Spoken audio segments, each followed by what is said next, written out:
আপনি মনোযোগ দিয়ে কানগুলো খরগোশের মতো খাড়া করে যদি কথাগুলো শুনেন, আপনার মনে হবে আপনি এখানে বসে কিয়ামত চোখে লাইভ দেখতেছেন। লাইভ আল্লাহ এমন ভাবে বলেছে, সুবহানাল্লাহ পড়েন। তা আসুন আমরা সরাসরি কিয়ামতকে দেখে আসি। আসলে কিয়ামতটা কেমন বর্ণনা করছেন কে? আল্লাহ। সূরার নাম হচ্ছে সূরাতুল কারিয়া। কি নাম? আওয়াজ করে উত্তর দিতে হবে। সূরার নাম আল কারিয়া। চিৎকার মেরে বলেন সূরার নাম কি? আল কারিয়া। এটা মাক্কি সূরা। কি সূরা? বিশ্বনবীর জীবনের দুইটা পর্ব, একটা মাক্কি পর্ব আর একটা মাদানী পর্ব।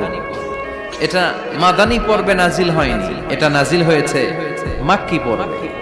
এই সূরার আয়াত সংখ্যা 11। এটা কোরআনের 101 নম্বর সূরা। এটা আল কুরআন আল কারীমের 30তম পারায় অবস্থিত একটা সূরা। আমাদের অনেকেরই মাশাআল্লাহ মুখস্থ আছে না? ইমাম সাহেব নামাজে প্রায় পড়ে, অনেকেরই মুখস্থ। শুনতে শুনতে কবে যে মুখস্থ হয়েছে আমাদের নিজেরাও জানি না। সুবহানাল্লাহ পড়েন। কোরআনের ভেতরে খালি বরকত, এটার সাথে লাগলেই বরকত, মসজিদে গেলেই বরকত। মনের অজান্তে আমরা এই সূরাকে মুখস্থ করে ফেলেছি। কিন্তু এই সূরার ভেতরে যে আল্লাহ কোরআনের কিয়ামতের এত চমৎকার নকশা এঁকেছেন, এত প্রামাণ্য বর্ণনা দিয়েছেন, এটা আমরা অনেকে জানিই না।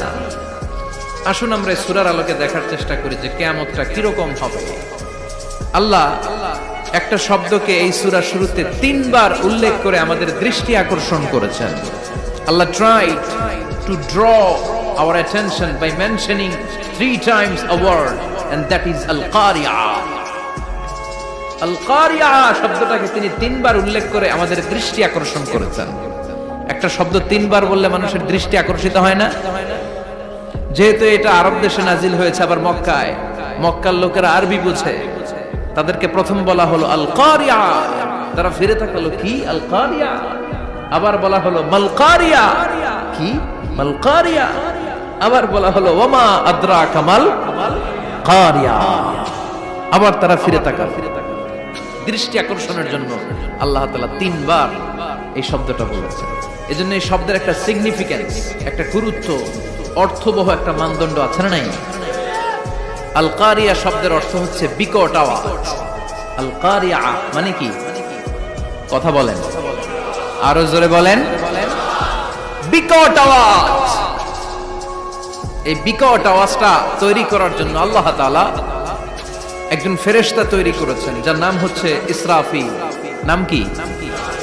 আমাদের মধ্যে অনেকের নাম কিন্তু আমরা ইসরাফিল রাখি, তাই না? ইসরাফিল আছে না নাই? আজরাইল কিন্তু রাখে না, ডরে। কেন রাখে না? ভয় পায়। কিন্তু ইসরাফিল আছে, আমার পরিচিত অনেকে আছে ইসরাফিল। তো এই ফেরেশতার পা হচ্ছে জমিনের নিচে, মাথা হচ্ছে আকাশের উপরে। এই ফেরেশতার কাজ হচ্ছে ওই বিকট শব্দ তৈরি করা। উনি একটা সাইরেনের মধ্যে ফু দিবেন, হুইসেল দিবেন, ট্রাম্পেট।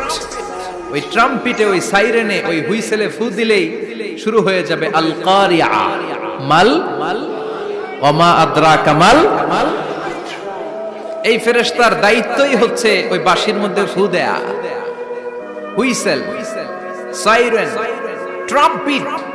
আরবিতে এটাকে বলা হয় আসুর। ইদা নুফিখা ফিস সূরি নাফখা ওয়াহিদা। যখন তিনি ওই সিংহে একটা ফু দিবেন, সব লন্ডভন্ড হয়ে যাবে, কিচ্ছু খুঁজে পাওয়া যাবে না। আল্লাহ ওনাকে তৈরি করেছেন শুধু এই হুইসেলের মধ্যে, বাঁশির মধ্যে 3টা ফু দেওয়ার জন্য। কয়টা? উনি সৃষ্টির শুরু থেকেই এই বাঁশিটাকে 2 ঠোঁটের মাঝখানে রেখে আল্লাহর আরশের দিকে তাকিয়ে আছে, and just waiting for the green signal. আল্লাহর পক্ষ থেকে সবুজ সংকেতের অপেক্ষায়। যখনই আল্লাহর অর্ডার করবেন, তখনই শুরু হয়ে যাবে আল কারিয়া। মাল ওমা আদরাকা মাল। সৃষ্টির শুরু থেকেই ইসরাফিল ফেরেশতা বিশাল সিংহাটাকে 2 ঠোঁটের মাঝখানে করে আরশের দিকে তাকিয়ে আছে, কখন আল্লাহ অর্ডার দিবে। অর্ডার দিতে দেরি, ফুৎকার দিতে দেরি নাই, ঠিক কিনা? বিকট আওয়াজ, গগন বিদারী শব্দ, প্রচন্ড একটা সাউন্ড, জাইগান্টিক সাউন্ড। যে আওয়াজ, যে শব্দ কেউ শুনে নাই। শুনছেন?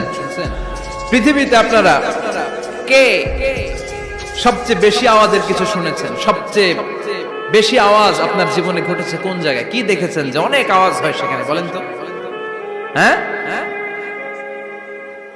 বজ্রপাত, বজ্রপাতের আওয়াজ আপনি শুনেছেন, বিকট আওয়াজ, তাই না?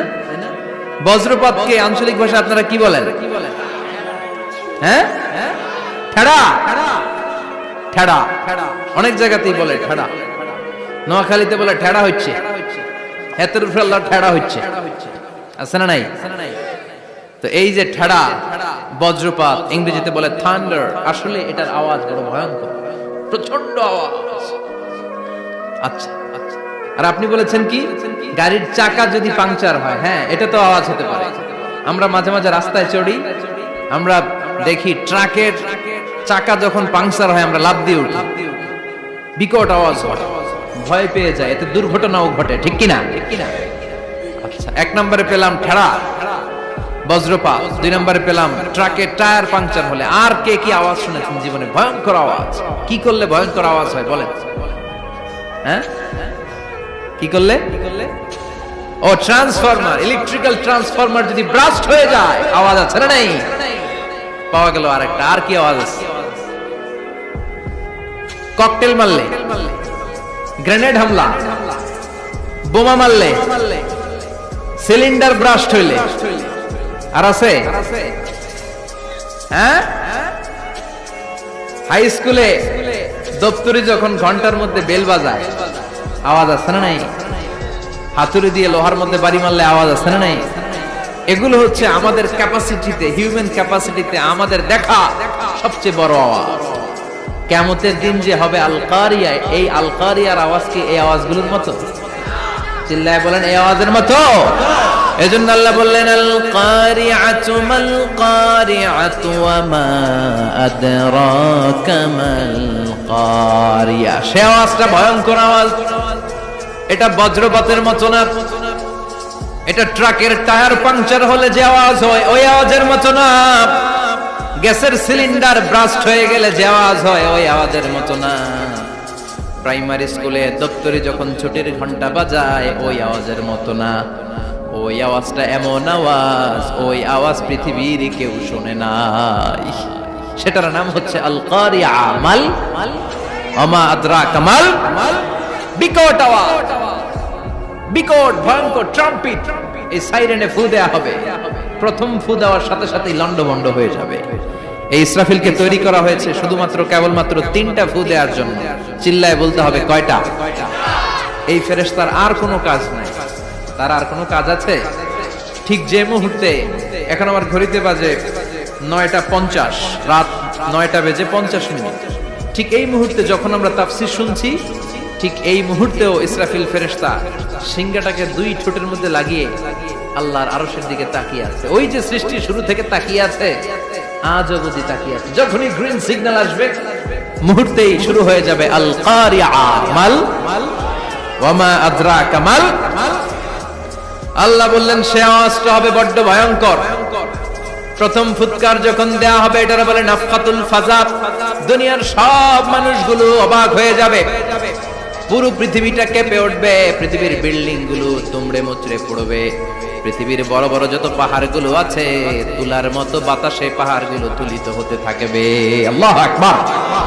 আল্লাহ বললেন ইয়াউমা ইয়াকুনুন নাসু কাল ফারাশিল মাবথুস ওয়া তাকুনুল জিবালু কাল আহিনিল মানফুশ। সেদিন মানুষগুলো বিক্ষিপ্ত পতঙ্গের মতো নিক্ষিপ্ত হবে যখন আল কারিয়া, এই বিকট আওয়াজটা হবে। শুনতেছেন? মনোযোগ আছে? কথা বুঝতে সমস্যা হচ্ছে না তো? 3টা ফুৎকার। কয়টা? প্রথম ফুৎকার দেওয়ার সাথে সাথে মানুষগুলো বিক্ষিপ্ত পতঙ্গের মতো নিক্ষিপ্ত হবে। এই যে আরামসে বসে আছি, তখন আর বসে থাকা যাবে না। কে ধাক্কা খেয়ে কই চলে যাব টেরই পাওয়া যাবে না। আমরা এই যে বসে আছি এর কারণ হচ্ছে গ্র্যাভিটেশনাল একটা ল আছে, পাওয়ার। এটার বাংলায় বলে মাধ্যাকর্ষণ শক্তি। কি শক্তি? কথা বলেন। কে আবিষ্কার করছে এটা? হ্যাঁ, কে? বিজ্ঞানের নিউটন, আইজাক নিউটন আবিষ্কার করেছে। আপেলকে সে নিচে পড়তে দেখে গবেষণা করে পেয়েছে গ্র্যাভিটেশনাল পাওয়ার। ওইটা থাকার কারণে পৃথিবীর সেন্টার সবকিছুকে নিচের দিকে টানে, নিজের দিকে টানে, ফলে আমরা বসে আছি। কিন্তু এই মাধ্যাকর্ষণ শক্তির বাইরে যদি আমরা আকাশে উঠে যাই, আর কিন্তু কোনো টানাটানি নাই, আপনি শূন্যে ভেসে থাকবেন।